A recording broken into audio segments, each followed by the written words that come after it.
Assalamualaikum warahmatullahi wabarakatuh. Halo sahabat semuanya. Perkenalkan, saya Anissa Khairil Latifah, mahasiswa PPG Prajabatan Gelombang 2 tahun 2023 dari Universitas Sriwijaya.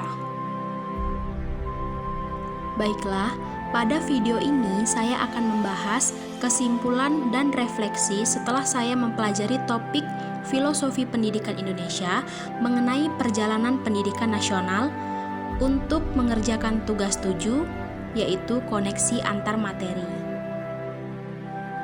Ki Hajar Dewantara menjadi kiblat bagi guru sebagai sosok yang diteladani.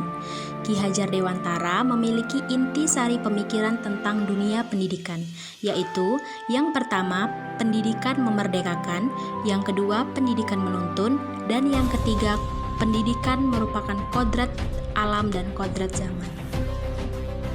Menurut Ki Hajar Dewantara, pendidikan diartikan sebagai tuntutan dalam hidup tumbuhnya anak, agar mereka mencapai keselamatan dan kebahagiaan yang tinggi.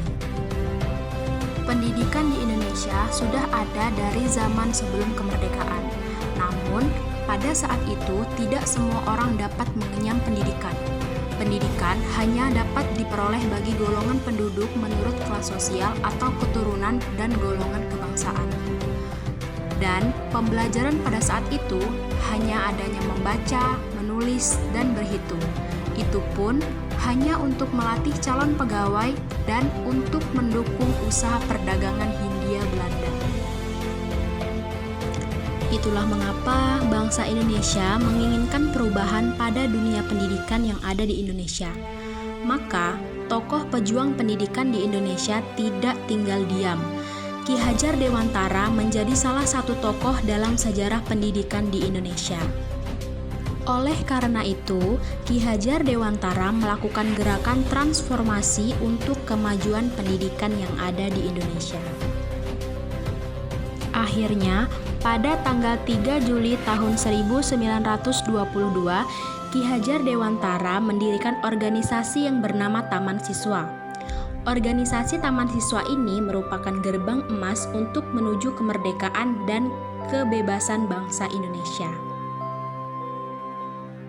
Ada banyak sekali pemikiran dari Ki Hajar Dewantara untuk kemajuan pendidikan di Indonesia. Berikut merupakan 3 filosofi pendidikan Ki Hajar Dewantara, yaitu yang pertama, Ing Ngarso Sung Tuludo. Artinya, menjadi seorang pemimpin harus mampu memberi suri tauladan. Yang kedua, Ing Madyo Bangun Karso, yang artinya seorang di tengah kesibukannya juga harus mampu membangkitkan semangat. Dan yang terakhir yaitu Tutwuri Handayani, yang berarti seorang harus memberikan dorongan moral dan semangat kerja dari belakang. Prinsip Tutwuri Handayani yang menjadi acuan sistem pendidikan di Indonesia pada saat ini, yaitu merupakan gagasan beliau. Selain itu, menurut Ki Hajar Dewantara, pendidikan akan memerdekakan manusia. Nah, melalui pendidikan, manusia dididik agar manusia memiliki otonomi dalam berpikir. Kemudian, pemikiran Ki Hajar Dewantara diimplementasikan pada kurikulum yang digunakan di Indonesia pada saat ini, yaitu kurikulum Merdeka Belajar.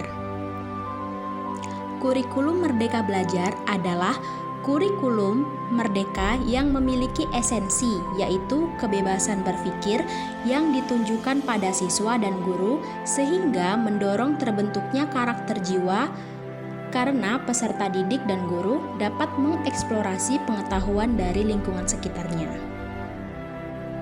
Setelah mempelajari topik 1 tentang perjalanan pendidikan nasional, saya menjadi paham mengenai sejarah dan perjalanan pendidikan Indonesia dari sebelum merdeka hingga setelah merdeka, serta pemikiran-pemikiran dari Ki Hajar Dewantara yang diadaptasi dan diimplementasikan di dalam pendidikan Indonesia.